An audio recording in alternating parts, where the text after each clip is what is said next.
A religião e o sentido da vida. Desde os primórdios até os dias de hoje, um sentido para nossa existência é perseguido de forma contumaz e exaustiva. Há muitos séculos, filósofos analisam a natureza e o homem, buscando motivos, examinando nuances, desvendando mistérios que conduzam à verdade acerca do que suas percepções lhe impendem.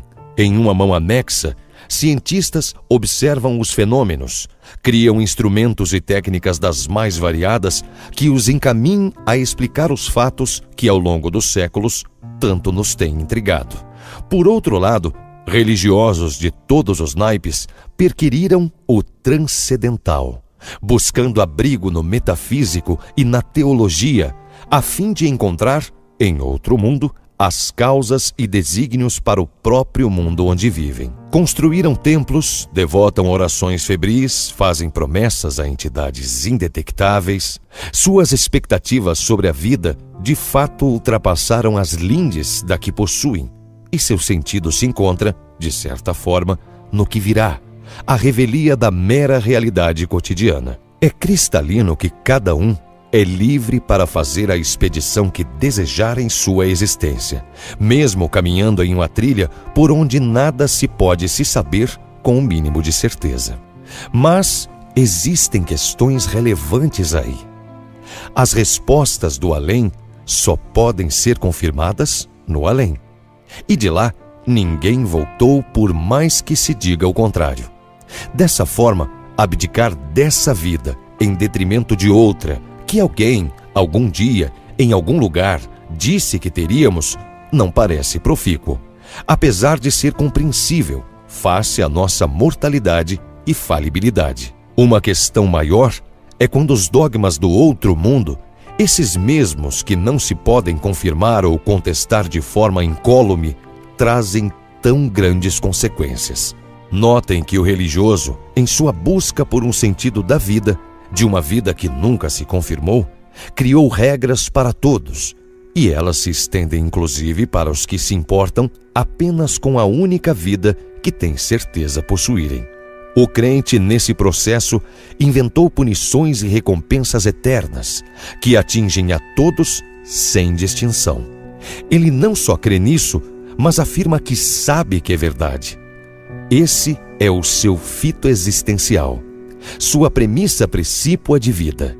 Na maior parte das vezes, seu credo lhe diz que não basta ser salvo, mas que é preciso aos outros salvar, mesmo aqueles que não desejam ser salvos. E mais uma vez tentam, a todo custo, mesmo ao de vidas que ironicamente aduzem serem sagradas, impor o sentido de suas vidas àquelas que não são as suas próprias.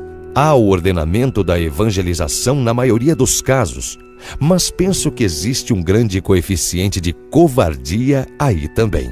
O religioso precisa de aprovação, porque no fundo está coalhado de dúvidas. Carece de confirmação e é claro que a confirmação nunca chega e nem poderia.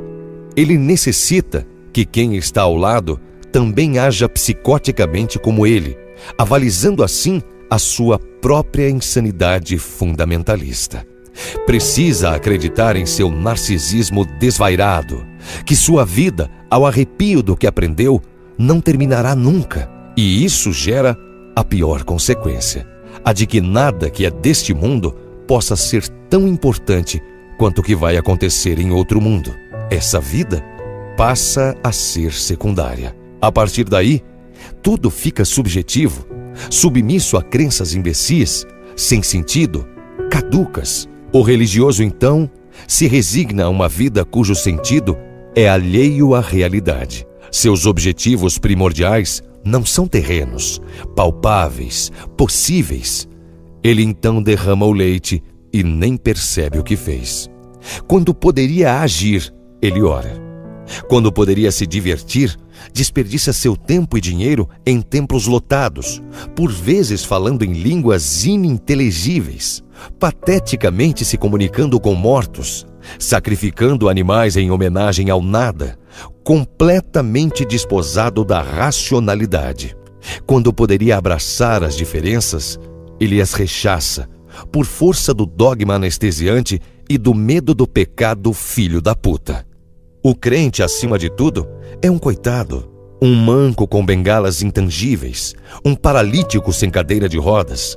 O religioso é um covarde infeliz, que com medo do fim, não percebe que a beleza de tudo está na viagem e não no destino, que a magia está justamente em saber que o novo sempre virá, que a renovação é a verdadeira e única redenção. Enfurnado em sua teologia, ele busca saber qual é a espessura das asas dos anjos.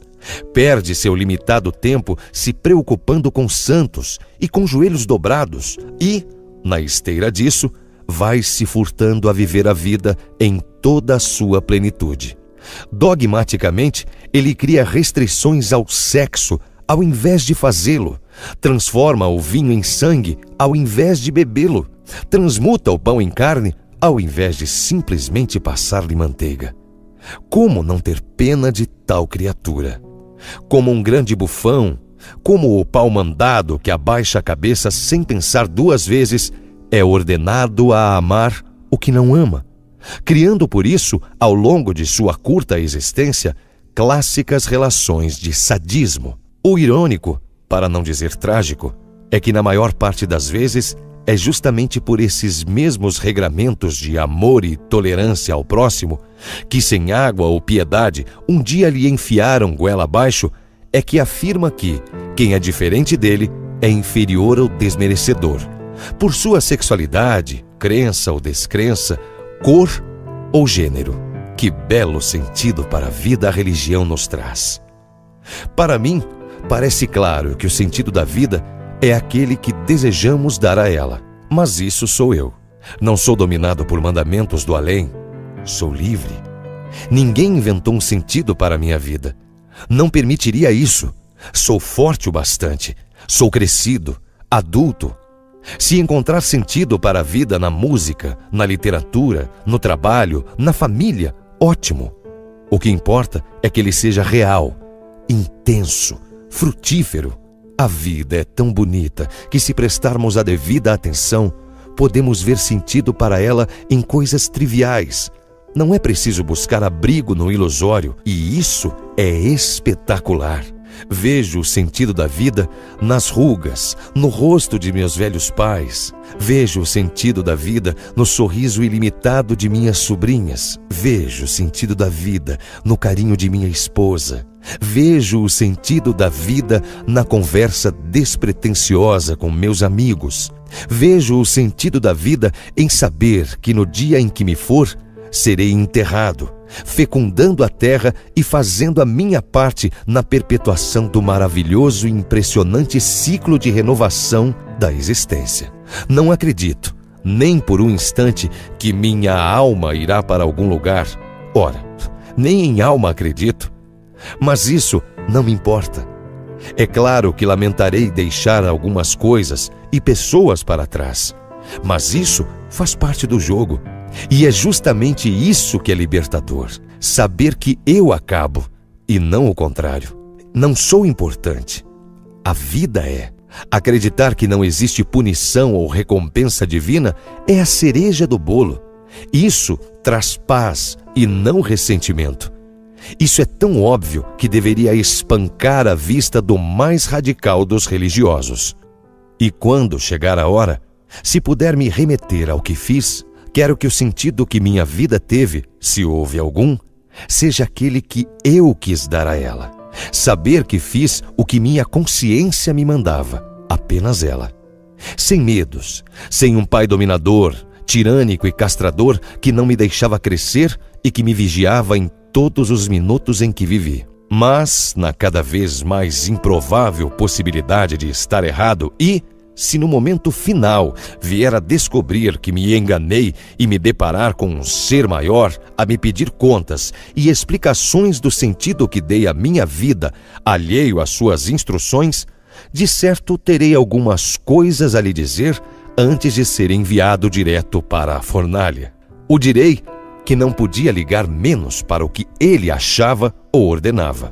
O direi que vivi livre e que morri livre, e que ele pode se danar com seus nécios regramentos.